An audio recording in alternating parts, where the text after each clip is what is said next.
Good evening. Welcome to You Can't Tell the Truth Movies. James is on his phone and ignoring me. So I'm going to talk to you. I'm just preparing for weekly Watchlist 3, which Hi. is coming up. Doing? I've missed you too. We've got Roofman, Hope we've got Playdate, and we've got Deathstalker this evening. What do you want to start off with, Chris? Let's start off with Playdate. Good, I agree. Kevin James and Alan Richardson. Yeah, I have no opinion. I've got no prior opinion on Kevin James at all, good or bad. Oh, okay. Because I haven't really seen anything. Here Comes the Boom. I haven't seen it. You've not seen Here Comes the Boom? Watch Here Comes the Boom. I haven't seen any Kevin James stuff. One thing I did notice about this film was the amount of Apocalypse Now references. I don't know why there were so many. Like his general was Kurtz, which is Marlon Brando's General Kurtz. They had the same music for the Rise of the Valkyrie in it. Then they had all the other movie references, like the Gefilte fish from Rush Hour. And in the car, there was always the movies playing. There's just so many references and Easter eggs in this film. I was just like, why are they in this film? I just didn't know if that was relevant. But yeah. Maybe it was just fun.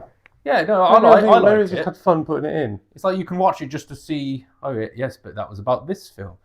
Anyway, this film. How did you like it? I enjoyed it. It was silly, it was stupid, it was ridiculous, and I sat and enjoyed it thoroughly. I didn't have to think, I didn't have to... It's definitely a not thinking movie. I mean, it's really not a clever film. I could see how everything was going. There are some bits, by the way, that are really really dark, that they just kind of gloss over. So, obviously, he finds out that that kid's a clone of him. Yeah. Yeah, and he's like, oh yeah, and it's my son. I'm gonna treat him like my son. I'm gonna be a father and all of that. And then they get to that base, and the only difference between that clone and all the other clones they find, which is so many, is that one's had some time with him. But he is more than happy to leave with the one clone and kill, massacre, thousands of children. Yeah, pretty much. But it was a comedy.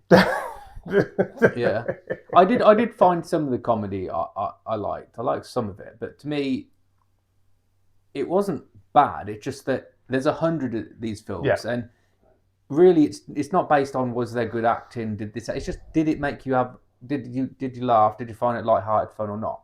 And was it for you? It's not. I don't really think you can say, well, did Alan Rickman put in a performance? I don't think it matters.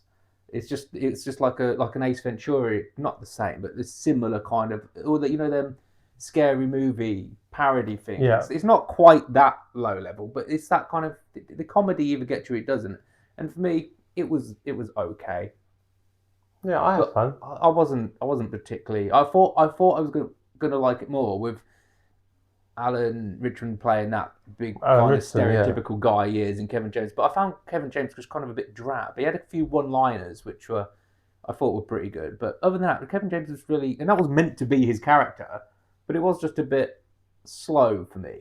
But for me, it was middle of the pack. Definitely, it was middle of the pack. I'd put it like 5 out of 10.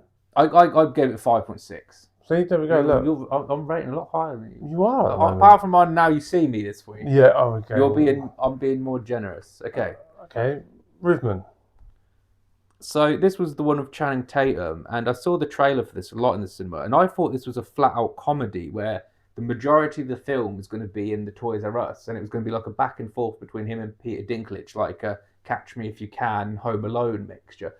I couldn't have been more wrong. The love story and... Yeah, I couldn't have been more wrong. Yeah. This was like based on a real story. And when it first started, I thought the first 20 minutes was like, oh, this is so unnecessary because they're just going to be in the Play Store for the rest of it. No, it was just the story about this guy that broke into McDonald's. And I found it kind of funny that their McDonald's is actually closed and opened again because ours are just permanently open. So, yeah. But they still try and rob them all the time. I also found it kind of odd. They went on a date at 8 a.m. That made me feel a little sick. Who goes on a date at 8 a.m? These are your issues, okay. Yeah, and he's kind of made out to be a good guy in the film and that, but he's really not. And I haven't watched a film in quite a while that made me as depressed as this film did. Good, okay. It made me really depressed. because like even when he gets caught at the end, like even at any time he wanted to win, it's just a sad film. He's just a criminal that's a nice guy that keeps not getting away with it. He's trying to do things to charity, but he stole them. Every good deed is just another mess up, and I just felt like sad watching it. Okay. Over to you. Well, I didn't find it quite so depressing. I thought it was one of those, you've not been dealt the best hand, so you're trying to like do things that help yourself and help others, while also, sticking it to the man. Yeah, I get that. Which was his, I think, and then obviously he wanted to change his life around and do something better. Blah, blah, blah. I don't think it was super happy because, yeah, but at the same time, I don't think it was. I didn't watch the film and come away depressed. No, I felt bad after watching it. I don't know why, because it's just the vibe of the film. But like one point was that at the beginning of the film, when he was sent to prison, he got a term of 45 years. But he for stealing some money and he put people in the freezer. I thought that's a bit steep, isn't it? It was too long for what I would class as relatively harmless. Like he didn't like hurting people. I know, and he put them in the freezer. Right. So Roofman for me is a 5.5. It was a well-made film based on a true story, but I didn't feel good at the end of watching the film. Like I thought this would have some more light-hearted relief than it did, and like kind of send you down and pick you back up. It just doesn't. And yeah, I just didn't. I gave it 5.7. So 5.6 for that one. Perfect. Yeah. Okay. Channing Tatum was good in it. Yeah. Yeah. That's not what I'm saying. I'm not saying that it was bad. I just wouldn't want to watch it again for how it made me feel.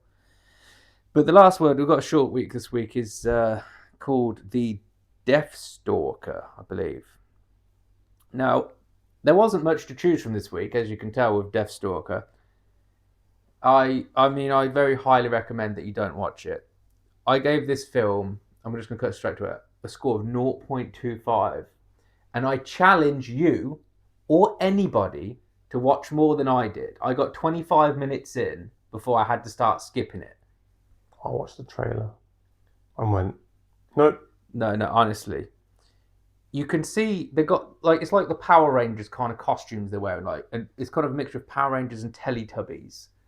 And you can actually see just the people underneath the suits because the suits aren't even covering them properly. And there's even this, like, one little green guy that follows them around. He's got a mask on. But they haven't even painted his face green underneath the costume, so you can just see his face underneath the costume. It's like, what? They didn't, like, even if they had no budget, they could have put some face paint on this guy. And I don't know if this is one of those films that is intentionally bad to have that, all that kind of nonsense, but